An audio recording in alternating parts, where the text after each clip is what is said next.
कांग्रेस ने बाबा साहब के सामने बाबू जगजीवन राम को खड़ा किया और बाबा साहब के खिलाफ जगजीवन राम रहते थे।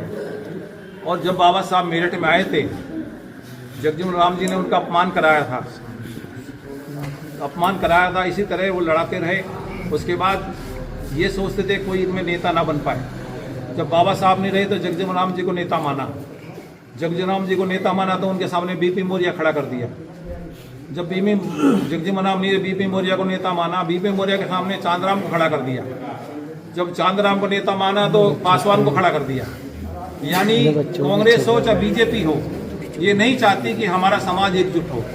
ये बांटने का काम करते हैं, लेकिन हमारा समाज समझ गया है बटेगा नहीं। आज बहन जी के साथ हैं। बहन जी का जो त्याग है, बहन जी का जो संघर्ष है, बहन जी ने अपने पूरे जीवन युवावस्था से ही लगा करके यहाँ तक पार्टी को पहुँचाया है। और आज बहन जी का इतना सम्मान है कि आज जिधर बहन जी जो बोल देते, ट्वीट कर देते, उस पर एक्शन होता है। तो समाज बंटने वाला नहीं है। लोग बांटने की कोशिश करेंगे। लोगों की किसी के साथ हो सकता है व्यक्तिगत रूप से सहानुभूति हो, लेकिन बहन जी के साथ वोट के मामले बहन जी के साथ हैं और बहन जी सरकार बनाएंगी, अवश्य बनाएंगी।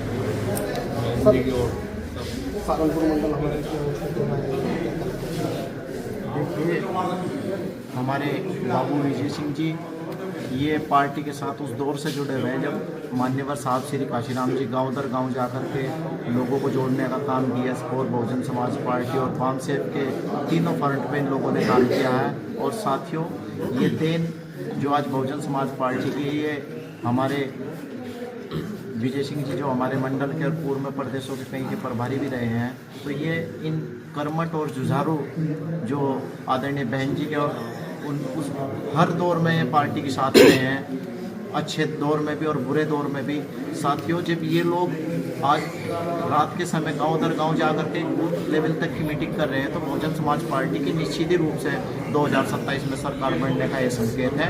और आदरणीय बहन जी ने 7 तारीख को पूरे प्रदेश की विधानसभा तक के कार्यकर्ताओं के और विधानसभा के प्रभारी, विधानसभा के अध्यक्ष और जिला अध्यक्ष और मंडल के तमाम कोऑर्डिनेटरों की जो बड़ी मीटिंग लेकर के आदरणीय बहन जी जो निर्देश दिए बूथ लेवल तक के, उन पर जाकर के ये लोग अमल करने का काम कर रहे हैं। साथियों, तो मैं मीडिया बंधुओं से भी ये कहना चाहता हूँ कि बहुजन समाज पार्टी की इस विचारधारा को, जो गरीब तबके की विचारधारा को, बहुजन समाज पार्टी गरीब शोषित वंचित लोगों की आवाज़ को लड़ने का काम करती है और उनके हित में काम करने का काम करती है, उसे दिखाने का काम करे। और आने वाले 2027 में बहुजन समाज पार्टी की पूर्ण बहुमत की सरकार बनने जा रही है। ये बेड़ा पूरे प्रदेश के अंदर उठ चुका है। आने वाला समय बहुजन समाज पार्टी का है।